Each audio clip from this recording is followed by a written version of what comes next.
Kamu pemain baru di dunia ekspor dan impor, ingin coba memulai ekspor dan impor tapi nggak tahu apa saja yang perlu dipersiapkan. Atau ada teman-teman di sini yang sudah memiliki produk untuk diekspor dan juga impor, tapi tidak memiliki waktu dan juga biaya. Rasanya sulit ya berada di Indonesia, ingin berkecimpung di dunia food and beverage, tapi harga bahan pokok sudah naik. Ingin berkecimpung di dunia fashion, tapi rasanya sudah banyak yang menjadikan fashion sebagai ide bisnis. Nah, mungkin ini saatnya bagi teman-teman semua untuk memulai perjalanan dan berkecimpung di dunia logistik. Salah satunya dengan melakukan ekspor dan juga impor. Lalu, kira-kira bagaimana cara pemula untuk memulai ekspor dan juga impor? Kalau aku jadi teman-teman semua, aku akan menyiapkan beberapa hal berikut. Yang pertama, aku akan menentukan produk dan juga negara tujuan untuk aku melakukan ekspor atau impor. Misalnya, kalau aku jadi teman-teman semua, aku akan ekspor spices ke negara Cina. Yang kedua, aku akan pahami lebih dalam mengenai aturan dan juga legalitas baik di negara tujuan ataupun di negara asal di mana aku akan melakukan ekspor dan juga impor. Yang ketiga, aku akan mencari tahu dan menyiapkan dokumen apa saja yang diperlukan untuk kegiatan ekspor ataupun impor. Tujuannya apa? Tujuannya kalau misalnya nanti ada dokumen tambahan, aku nggak perlu tuh mulai dari nol. Yang keempat, aku akan menentukan metode pengiriman yang ingin aku gunakan. Misalnya dengan menggunakan jalur udara, jalur laut, atau justru jalur darat. Yang kelima, aku akan coba memahami faktor biaya dan juga faktor resiko. Tujuannya agar aku bisa lebih meminimalisir resiko yang akan terjadi ketika proses ekspor ataupun impor. Nah, dari beberapa poin yang tadi aku sebutkan, apakah ada teman-teman semua di sini yang belum mengetahui apa saja dokumen yang perlu disiapkan ketika akan ekspor atau import? Atau ada teman-teman semua di sini yang memerlukan jasa forwarding dan juga undername untuk kegiatan ekspor dan impor teman-teman semua? Atau justru ada teman-teman di sini yang belum memiliki license untuk ekspor dan juga import? Nah, melalui podcast kali ini, kita akan bahas secara tuntas bagaimana cara ekspor dan import bagi para pemula dan kira-kira apa saja yang perlu dipersiapkan di dalamnya. Hal inilah yang akan kita bahas lebih dalam di segmen berikutnya. Yang perlu dipersiapkan baik dari sisi eksportir maupun importir, pertama terkait dengan legalitasnya adalah satu, pastinya harus ada nomor induk berusaha gitu ya. Terus kemudian ada NPWP, terus kemudian juga kalau dia eksportir sekaligus importir mungkin juga ada API, jadi angka pengenal import. Kemudian yang kedua adalah tentunya dokumen yang dibutuhkan. Kalau dari sisi eksportir tentunya dalam halnya jual beli harus ada sales contract. Jadi setelah sales contract terus ada juga packing list dan juga invoice. Kalau dari sisi sebenarnya import juga sama saja. Pastinya komoditas tertentu tentunya harus dia punya izinnya gitu ya, atau ada misalkan persetujuan importnya harus ada, apalagi kalau misalkan terkait dengan lartas dan sebagainya, terus ada BPOM dan sebagainya, itu juga harus dilengkapi untuk bisa mereka melakukan importasi dari luar negeri untuk ke Indonesia seperti itu. Misalkan kita bicara proses ekspornya, sebelum kontainer itu masuk ke dalam terminal, jadi si pihak eksportir itu biasanya menyiapkan draft PEB ya, terus di-submit datanya kepada Bea Cukai sehingga dapat respon, namanya NPE. Nah, NPE itulah yang nanti digunakan sebagai dasar kontainer tersebut masuk ke dalam CY. Untuk sebagai pendukung harus ada packing list, harus ada invoice, dan juga ada sales contract tadi. Sehingga itulah yang memperkuat secara data bahwa jatahnya sah, yang diekspor apa, isinya berapa, tujuannya kemana. Nah, sedangkan dokumen yang lain yang mungkin juga dibutuhkan, sertifikat seperti COO gitu ya, Certificate of Origin di beberapa yang memang dibutuhkan, pastinya harus juga disiapkan atau dilengkapi dengan baik. Oke, dari sisi import gitu ya, kalau import lebih complicated, mesti dipastikan syarat-syarat untuk import itu sehingga secara dokumen yang diperlukan dari awal sudah ada dengan baik atau perizinannya sudah ada. Terus dokumen pendukung lainnya pastinya harus ada bill of lading, packing list, invoice gitu ya. Oke, baik, sebenarnya mau baru ataupun lama, sebenarnya dokumennya secara standar itu sama. Tetapi biasanya yang lebih ketat atau mungkin lebih perlu diperhatikan dari sisi import. Karena kalau import kan memasukkan barang, artinya dari sisi regulasi yang mana yang boleh, mana yang tidak, itu tentunya kan harus lebih details dan harus ada dipenuhi dulu sebelum barang tersebut masuk di Indonesia, seperti itu. Pertama, dari berdasarkan data 2 tahun lalu dan hingga tahun lalu, kebanyakan ekspor Indonesia yang non migas ya, lebih banyak tujuannya itu pertama ke China. Ya, kenapa China? Karena banyaklah gitu ya barang-barang yang elektronik dan sebagainya yang mungkin bagian daripada part atau bahkan bahan-bahan semi jadi itu yang dikirim untuk ke China gitu. Kedua, untuk tujuan ekspornya adalah ke US.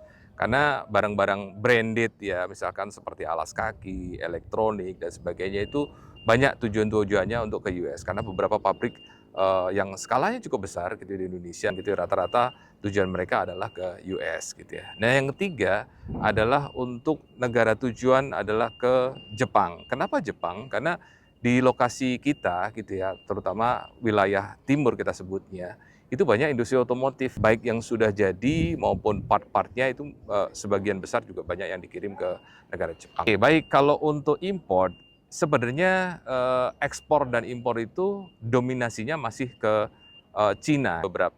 Terutama beberapa waktu terakhir ini ya industri otomotif gitu ya, terutama mobil-mobil brand-brand China pun juga banyak masuk dari China tentu seperti itu. Oke, yang kedua adalah dari Singapura gitu. Kenapa Singapura? Karena banyak transshipment gitu ya yang memang kapal-kapal besar itu sementara masuknya transitnya dari Singapura. Sehingga setelah dari Singapura baru masuk ke Indonesia. Cuman secara data rata-rata memang masih dominasinya adalah masih di Asia. Karena transshipment jadi banyakkan secara data trafficnya itu tingginya di Singapura. Kalau kita lihat juga dari data beberapa source yang kita dapatkan, ekspor itu dominasinya banyak seperti ke alas kaki misalkan, sepatu dan sebagainya itu cukup banyak kan diekspor dari Indonesia. Kemudian yang kedua itu ada peralatan elektronik gitu ya. Yang ketiga itu adalah produk tekstil, jadi yang diolah dari Indonesia gitu yang dikirim ke beberapa negara tujuan. Sedangkan kalau untuk import karena di Indonesia banyak gitu ya produk-produk finish good yang seperti tadi karena dominasi juga dari China, itu produk-produk retail gitu yang memang banyak masuk di Indonesia. Kedua adalah pakaian jadi yang mungkin banyak masuk juga di Indonesia untuk beberapa tahun belakangan ini. Dan yang ketiga adalah otomotif dan partnya. Jadi di CDP ini kan memang secara fasilitas sudah terintegrasi ya. Jadi kita tidak hanya portnya saja, tetapi juga ada fasilitas untuk tempat penyimpanan areanya, gitu ya. Baik, misalkan mau kegiatan staffing dan restaffing di CDP juga bisa dilakukan. Karena juga ada fasilitas depo, tentunya akan lebih efisien secara cost gitu ya. Kalau mereka bisa ngambil di area di CDP seperti itu. Dan yang terakhir fasilitasnya cukup diminati adalah fasilitas PLB atau Pusat Logistik Berikat. Jadi Pusat Logistik Berikat inilah juga yang didukung oleh pemerintah dalam hal ini mereka bisa menyimpan barangnya dengan kurang lebih durasi waktu yang diberikan bisa sampai 3 tahun lah untuk bisa mencari pembeli yang ada di Indonesia. Untuk Cikarang Dryport, kita punya entitas namanya Cikarang Gerbang Solusi. Kita ada transportasi, pergudangan atau penumpukan maupun solusi yang lain terkait dengan kegiatan logistik. Salah satunya misalkan transportasi dari Cikarang Dryport menuju gudang atau pabrik dari customer, melakukan proses custom clearance di Cikarang Dryport maupun di pelabuhan lain. Spesifik untuk ekspor license atau under name, kami sebagai Cikarang Gerbang Solusi juga bisa memberikan solusi pada customer. Kemudian dengan teknologi juga, kita memberikan solusi transportasi menggunakan electronic seal, GPS untuk memberikan accessibility kepada customer atau pengguna jasa pergerakan dari kargo-kargo tersebut. Undername adalah suatu perusahaan yang mempunyai license atau mempunyai eh, izin untuk melakukan ekspor impor. Dalam kaitannya tadi, Cikarang Dry Port Project dengan ekosistem yang baru, semua kegiatan atau semua services itu sudah ada di Cikarang Dry Port. Kita coba untuk menyambungkan atau membridging kepada pelaku atau yang mempunyai license untuk ekspor. Itu yang kita coba untuk push atau coba untuk bantu dari rekan-rekan UMKM untuk bisa melakukan bisnis ke luar negeri, mendapatkan bayar baru melalui platform atau melalui bisnis terintegrasi di Cikarang Dry Port. Jadi ada kelebihan dan kekurangannya. Untuk short term mungkin ekspor license sebagai solusi. Tapi untuk jangka panjang, registrasi perusahaan atau entitas tersebut harus dilakukan untuk traceable. Karena company di luar juga pada akhirnya akan menerapkan ini barang berasal dari mana, diolah di mana, perusahaannya seperti apa. Tapi untuk teman-teman yang memang sedang belajar untuk mendapatkan customer, itu lebih baik step by step untuk masuk kepada mempunyai izin ekspor dan impor sendiri.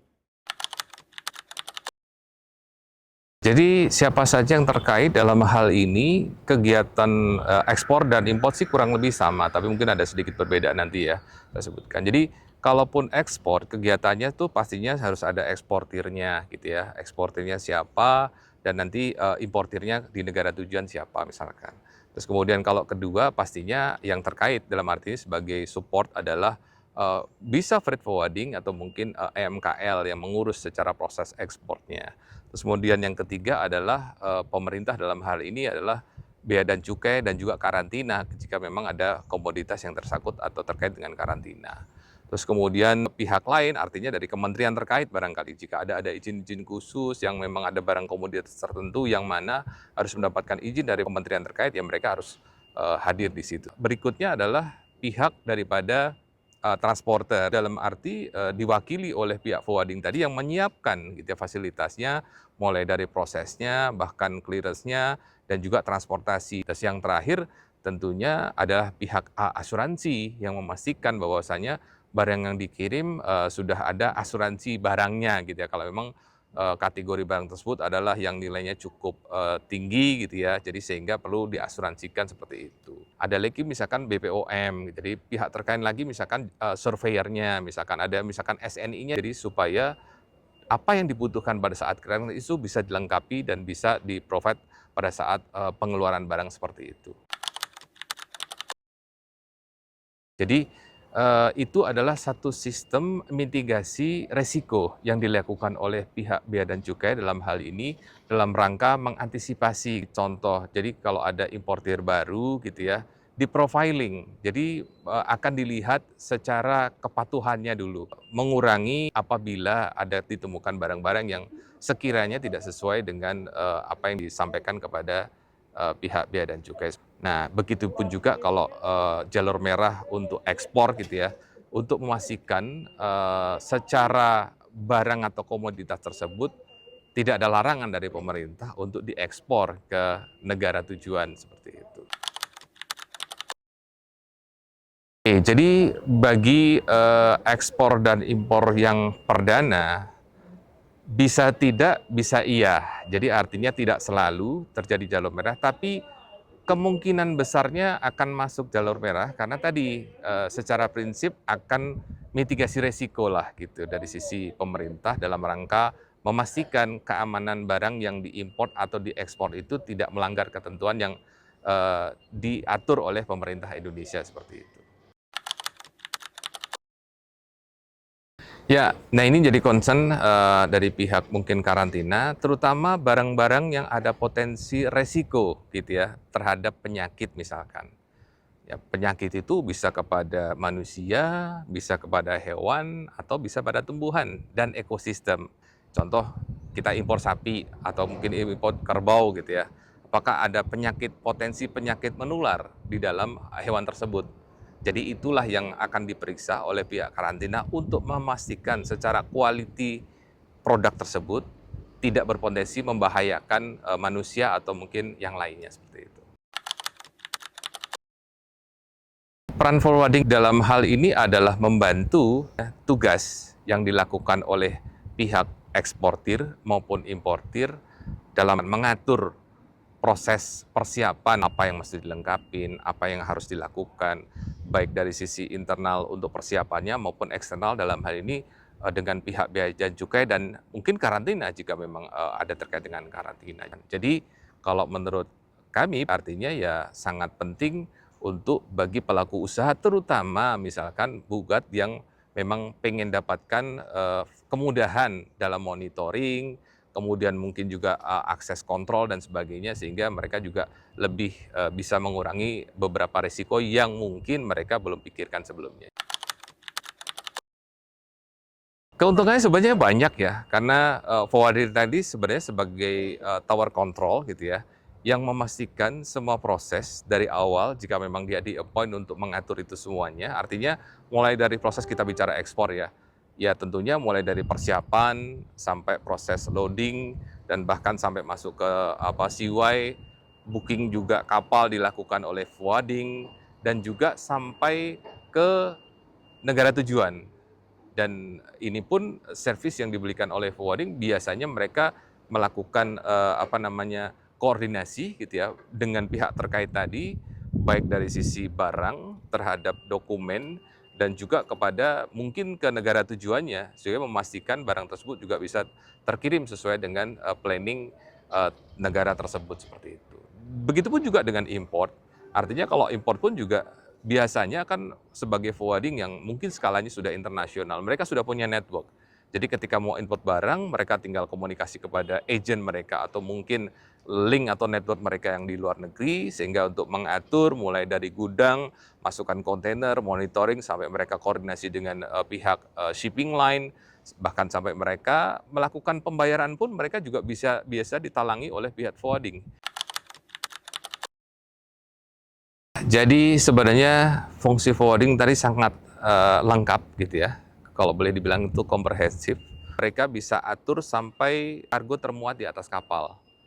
Jadi fungsi mereka cukup lengkap dan bahkan kalau sampai negara tujuan diantar sampai ke pembeli itu juga mereka bisa lakukan. Karena tadi concernnya mereka punya network yang cukup baik gitu ya dan cukup luas sehingga dia bisa berkoordinasi dengan negara tujuan untuk pick up full kontainernya tersebut atau impor tersebut diantar sampai ke negara tujuan. Di kegiatan ekspor atau import di luar ocean freight kita bicara lewat laut ya, tentunya ada biaya-biaya lain yang mungkin harus dipertimbangkan. Jadi tadi kalau bicara freight kan hanya mulai dari port to port gitu ya. Di luar itu pada saat kontainer misalkan berasal dari gudang atau pada saat ngambil empty kontainer dari depo, tentunya akan ada biaya transportasi yang terjadi. Jadi sehingga itu juga perlu dimasukkan di dalam cost bagi sisi eksportir. Kemudian ada biaya handling, dalam hal ini adalah lift on empty di depo untuk dinaikkan kepada trucking yang membawa ke gudang gitu ya. Trucking akan menuju pada pelabuhan sehingga cost berikutnya adalah port charges. Jadi port charges ini kan ada THC, ada dokumen gitu ya, administration fee dan sebagainya. Nah di luar itu kalau kita bicara ekspor ya, pada saat ngambil MT misalkan melebihi dari batas free time yang diberikan, itu juga tentunya akan jadi biaya gitu, jadi biaya detention namanya. Kalau bicara import, pada saat mau ngambil tentunya akan ada biaya yang harus diselesaikan kepada shipping line. Begitu juga tadi kalau dengan ekspor. Yang paling penting juga sebelum keluar tentunya harus melakukan proses clearance, di mana kalau clearance itu artinya pajak kepada negara. Demuris adalah waktu yang diberikan kepada pihak importir pada saat kontainer di dalam pelabuhan. Contoh, jika free time demuris diberikan oleh pelayaran adalah 7 hari, ketika kontainer tersebut lebih daripada 7 hari di dalam area pelabuhan, maka pihak pelayaran akan men-charge tambahan biaya demuris kepada importir. Kedua, dari sisi detention adalah ketika kontainer mulai keluar dari pelabuhan sampai kepada tujuan di gudang setelah mereka unloading barangnya, kemudian kembali ke depo, jika free time yang diberikan detention itu tidak melebihi, maka tidak akan ditagih oleh pihak pelayaran. Kalau storage adalah beban biaya yang diberikan kepada importir pada saat kontainer berada di dalam seaway. Jadi kalau misalkan kontainer itu berada di dalam seaway dan belum proses clearance, sampai misalkan batas waktu free time-nya habis, ya tentunya pihak pelabuhan akan men-charge biaya storage gitu ya. Jadi ketiganya tadi memang sangat terkait ya, baik dari sisi demurrage, detention, dan juga storage. Kesalahan yang pertama misalkan antara dokumen dan fisik tidak sama. Pada saat diperiksa oleh Bea dan Cukai terjadi perbedaan. Nah, inilah yang menjadi concern bahwasanya akan ada waktu yang dibutuhkan untuk memvalidasi. Jadi ini akan menjadi potensi biaya, tentunya tidak hanya dari sisi demurrage, tetapi juga potensi kena storage. Nah, kesalahan kedua biasanya adalah misalkan dari sisi komunikasi siapa pembeli atau nama yang akan dimunculkan di dalam dokumen. Ketika itu ada perbedaan dan belum ada kata sepakat, tidak sama lah gitu ya istilahnya, maka berpotensi untuk diverifikasi sehingga prosesnya kemungkinan besar akan memakan waktu lebih lama. Yang ketiga adalah perbedaan di dalam jumlah misalkan gitu ya. Contoh misalkan dalam satu kontainer ditulis jumlahnya adalah 1000. Ternyata setelah diverifikasi secara fisik oleh pihak Bea dan Cukai lebih dari 1000, misalkan 1001 gitu ya.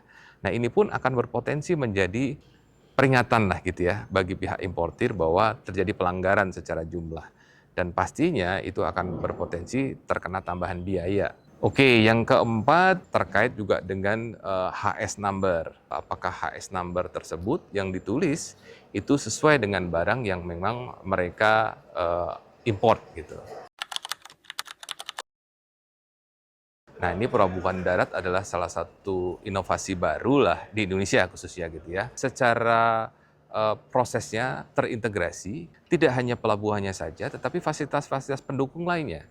Jadi seperti contoh pergudangan, terus kemudian transportasinya di sekitar juga sudah disediakan dengan cukup baik. Terus kemudian fasilitas pendukung lainnya tentunya baik sisi pemerintah dalam hari ini Bea dan Cukai, karantina dan yang terkait. Ketika semua fasilitas yang ada dan didukung dalam hal ini oleh pemerintah, ya ibaratnya one stop shopping gitu. Jadi satu tempat saja semua kebutuhan, semua kegiatan bisa diselesaikan di satu wilayah tersebut. Plus proses digitalisasi, di mana kita juga sudah siapkan suatu aplikasi yang mungkin sekarang lebih banyak dipakai oleh pengguna jasa di kami, sehingga itu membantu buat mereka memudahkan dari sisi pembayaran, koordinasi, data, dan bahkan untuk booking transportasi. Semua itu bisa dilakukan atau di-reduce itu dengan plan atau rencana yang matang, misalkan dokumentasi yang proper, terus tempat yang bongkar yang cukup. Jadi kebetulan itu biasanya satu dengan yang lain ada keterikatan, misalkan dokumen terlambat, demurrage jadi tinggi. Pada saat bongkar nggak bisa bongkar, setelah keluar dari terminal ke gudang, karena lama di gudang nggak bisa dibongkar karena gudangnya penuh, itu juga ada detention nantinya. Misalkan ya ada problem-problem yang lama, misalkan pembelian atau demand tidak sesuai dengan pembelian, itu ada beberapa storage yang itu perlu spesifik yang perlu diketahui oleh pengguna jasa atau pelaku bisnis. Salah satunya menggunakan solusi dari 3PL, 2PL untuk merencanakan kegiatan proses logistik itu berjalan dengan baik. Misalkan mulai dari overseas atau dari negara untuk import sampai nanti delivery ke gudang, itu bisa dilakukan satu pihak sehingga proses atau cost yang timbul itu bisa semakin ditekan. Nah, itu tadi sesi Q&A bersama dengan Cikarang Report. Jadi intinya, teman-teman semua bisa memulai ekspor dan impor asal jangan ngasal. Pahami dulu apa saja dokumen yang diperlukan, cari forwarder yang tepat, dan tentunya cari tahu soal resikonya biar teman-teman semua nggak kaget. Nah, itu tadi episode podcast kali ini. Jangan lupa untuk follow kita di Instagram @cikarang_report atau bisa follow TikTok kita juga di @cikarangreport. Dan jangan lupa untuk subscribe channel YouTube ini agar teman-teman semua tidak ketinggalan soal informasi logistik. See you di episode selanjutnya. Bye-bye!